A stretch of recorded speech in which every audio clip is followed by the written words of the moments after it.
track of them through my email and make sure I'm getting you feedback.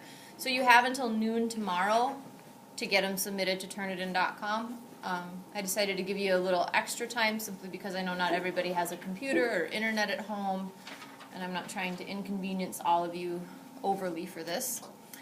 Also, I was talking to someone, and I know that with the case study exam and the 3 questions that you needed to answer to have attendance for last week's class counted, it was a lot, so I'm going to give you guys until, we'll do noon tomorrow to get those 3 questions answered too, because I don't want to penalize people by having a bajillion things of writing due in 1 week.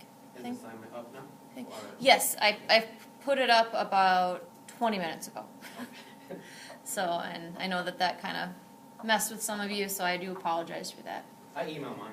Yeah, that's, I know, I had quite a few emails between, I didn't have any yesterday from people, and then looks like starting at midnight last night, every hour or so, somebody else was trying. And as you may have noticed, we have a guest today. This is Koen. He presented a diversity training to the agency that I work with last summer.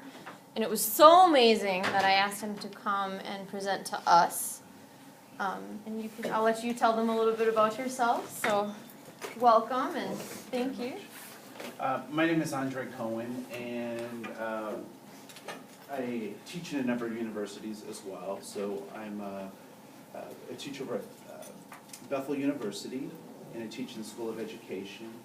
I also teach at Adler Graduate School, which is a psychology school over in Ridgefield, Minnesota. My full-time job is that I'm a diversity trainer and consultant, so I work with HR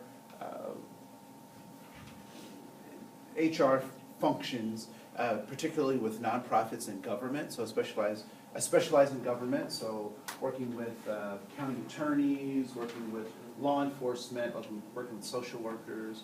So that's my specialty.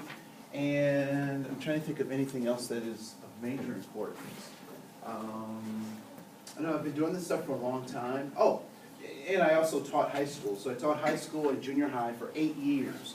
And so a lot of the things that I'm going to share with you are things that I learned as a teacher while working with my students. And so please, if my concepts seem overly simple, it's because those are the audiences that I've geared and learned from.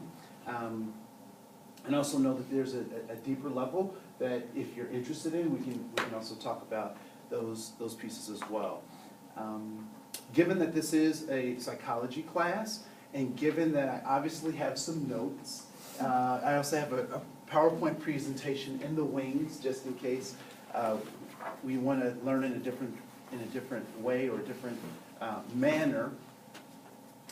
So I have those things, and so I want to open up the floor to you to be able to either ask questions, or are there things that you've been thinking about in terms of diversity and how psychology relates to that, and in terms of ethics and human morality.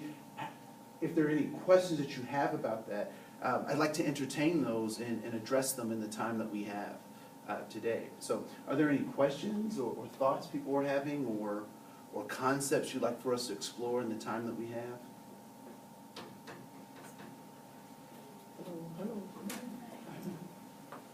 No questions, no thoughts, no... I think they're a little blurry-eyed from the take-home exam. Yeah, I'm sure.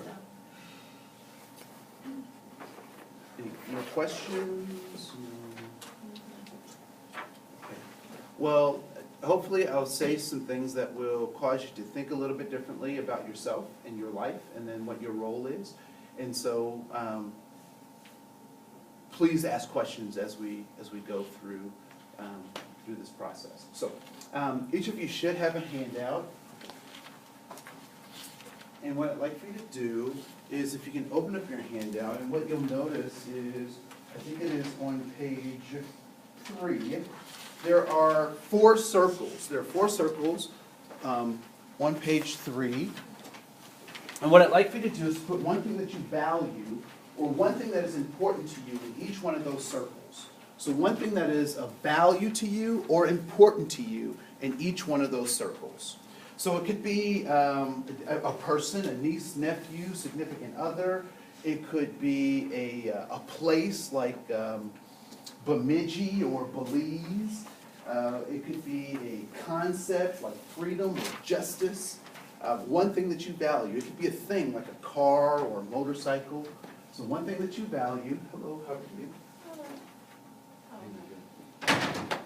One thing that you value, and or one thing that is important to you in each one of those circles. On page 3. So one thing that you value, or one thing that is important to you, on page 3. So most people have put their pens down, which I'll take as an indication that they completed those 4 circles. And so what I like to do is I want to play a game, and the game is very simple. What I'd like to do is I'd like for you to find 2 people who either share, meaning they agree with what you have on their paper, or they actually have the same thing on their paper. All right? So they agree with what you have and say, oh yeah, that's a great idea, or they actually have it on their paper. And once you find those individuals, I want them to sign next to the circle that you just wrote in. All right? So in one of those 4 circles, I want you to find 2 people for each one of those. So you'll find how many people? 2. 2 for how many circles? 4. 4 circles, how many people? 8. 8. All right? So I will give you 90 seconds for that, starting now.